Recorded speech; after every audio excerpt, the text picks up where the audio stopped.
When you're doing your master's or doctoral degree, choosing the right thesis or dissertation topic is a crucial step in your academic journey. Hi everyone, and welcome back to my channel. If you're new here, don't forget to hit the subscribe button and ring the bell for notifications on new content that I upload.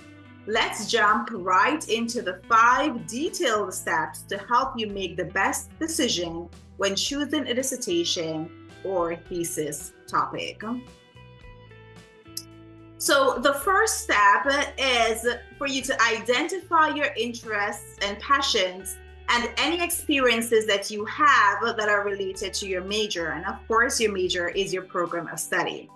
So you really need to think about the subjects and topics that you have enjoyed most during your coursework. Think about the topics that were related to your program that excites you the most and that you are passionate about. What are some topics that you would like to conduct research on during your career? That is, if you plan to conduct research in your career, like me. Choosing a topic that you are passionate about and that you have a connection with can make the research process more engaging and more enjoyable for you. One of the main factors that influenced my decision, for example, to conduct my research on high blood pressure in African Americans was the fact that my dad died from complications due to high blood pressure, even though he had taken his blood pressure medication that very morning. So that experience of losing my dad in that way put in me a burning desire to research on home remedies as a possible alternative treatment for high blood pressure. So the action step that you need to take for this step is to make a list of potential topics that interest you, about 3 to 5 topics. These can be broad at first, but then you will narrow them down later. Next, you will need to evaluate the relevance of that topic. Ensure that your interests align with your academic field and that it has relevance to current issues or advancements in your area of study. The second step is for you to conduct your preliminary research. So you need to conduct a preliminary research of the existing literature in the areas that you are interested in. You need to identify the gaps in the research or areas that need further exploration. And I will actually do a follow-up video to help you to identify those gaps. So figure out what's the best, fastest way that you can really identify the gaps in the research. The next thing you need to do is to look for current trends, hot topics, and any ongoing debates in your field. So this can help you choose a topic that is both timely and significant. You should also assess the scope of the topic that you are considering, right? So ensure that the topics you're considering have enough scope for research, but are not so broad that they become unmanageable for you. So you need to aim for a balance between depth and breadth.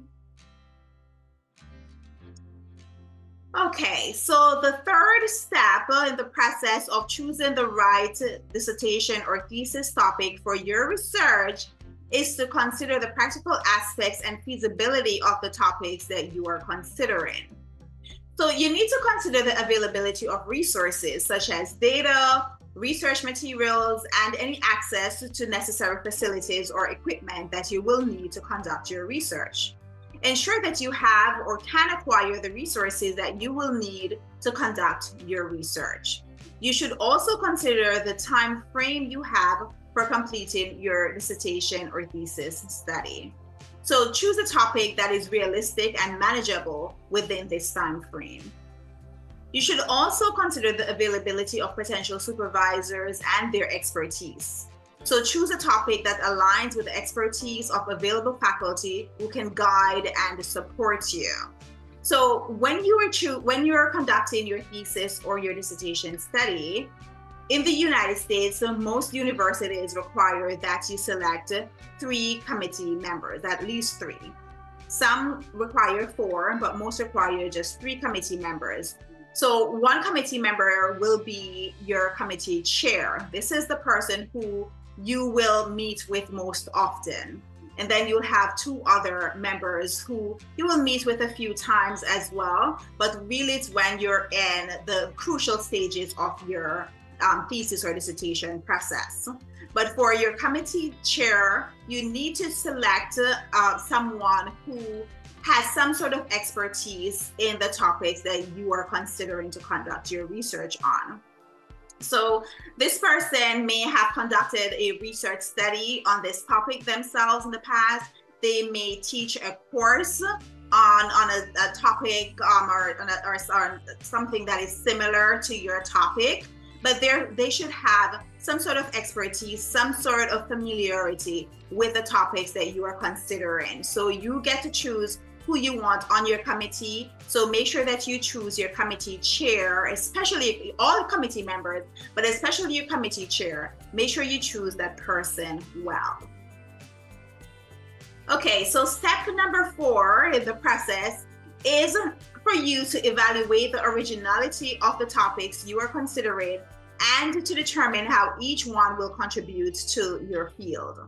So you need to ensure that your topic offers an original contribution to your field. So this could be a new perspective, an extension of existing research, or an exploration of a relatively under-researched area of the topic. So think about what is the significance of your research.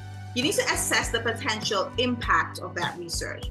Consider how your work will contribute to the academic community, as well as its practical applications in the real world.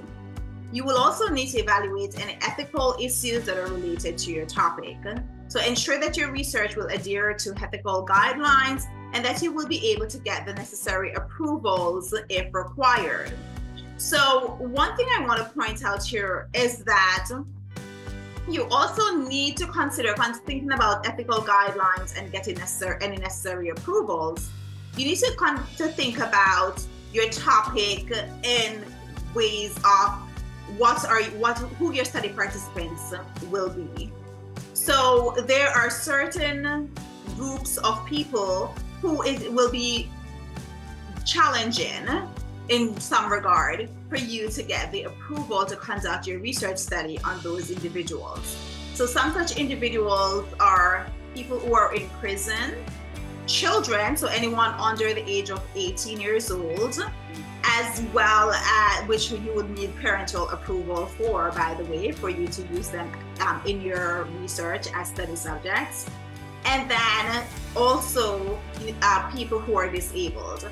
So those are some groups of people who you may want to avoid conducting your research on those individuals, just because it will likely be a little bit of a hassle to get approvals, the necessary approvals to conduct your research study on those groups, as well as just the time. It may actually take you longer to be able to get the number of participants that you will need to actually get quality data that is valid and reliable. The next step and final step in deciding what your topic will be is to review past papers and seek feedback from your committee members or academic advisors and your peers. So you may just be, when you're at this stage of deciding what your research topic will be, you may not yet have your committee members, right? So you may not have selected, may be at the stage where you haven't yet selected your committee members. So these individuals or the individual that you may have to get advice from may just be your academic advisor. You may have more than one academic advisor, right? So you can just speak to them, get their take on it, and discuss the potential topics, right, with these individuals and your peers, so they can provide valuable insights, feedback, and perspectives that you might not have considered. So I also recommend that you look at the dissertation and thesis papers from past students who were in the same program that you are currently in at your university. You do not need to read their entire paper. Just read the abstract and the introduction paragraph of those papers, and also make notes of the keywords that you will find immediately after the abstract in those papers. So after reading those papers or those sections of the paper, then you can ask yourself the following questions. Am I interested in a similar topic as any of the topics that those students conducted their research on? And are there potential gaps in those topics that I could fill in with my research?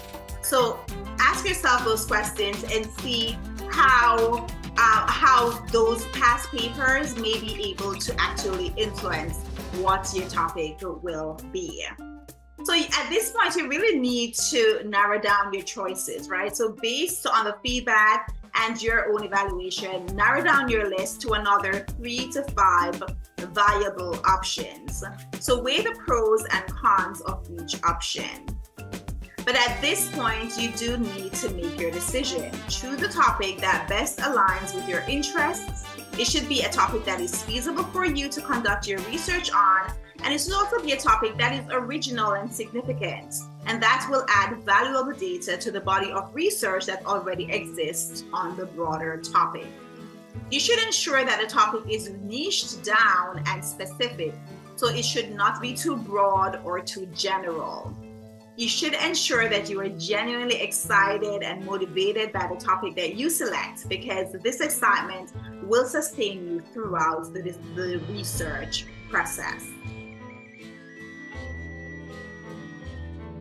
So just to summarize those steps that we just went through, the first is that you should identify your interests and passions and any experiences that are related to your major. You should conduct preliminary research to determine what are the gaps in those potential topics. Next, you need to consider the practical aspects and feasibility of the topics that you are considering. Then you should evaluate the originality of your topic and the contribution that it will make to your field. And finally, review past papers and seek feedback from your committee members or academic advisors and your peers. Choosing the right dissertation or thesis topic is really a multifaceted process that involves self-reflection, thorough research, practical considerations, and consultation with your advisors. By following these steps, you can select a topic that not only is interesting and manageable for you, but also contributes meaningfully to your field of study. I hope this video will make it easier for you to choose a dissertation or thesis topic that is right for you.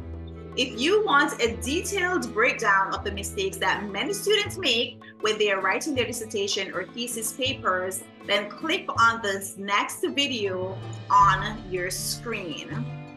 If you enjoyed this video, please give it a thumbs up and leave a comment below. Thank you so much for watching, and I'll see you in my next video. Bye.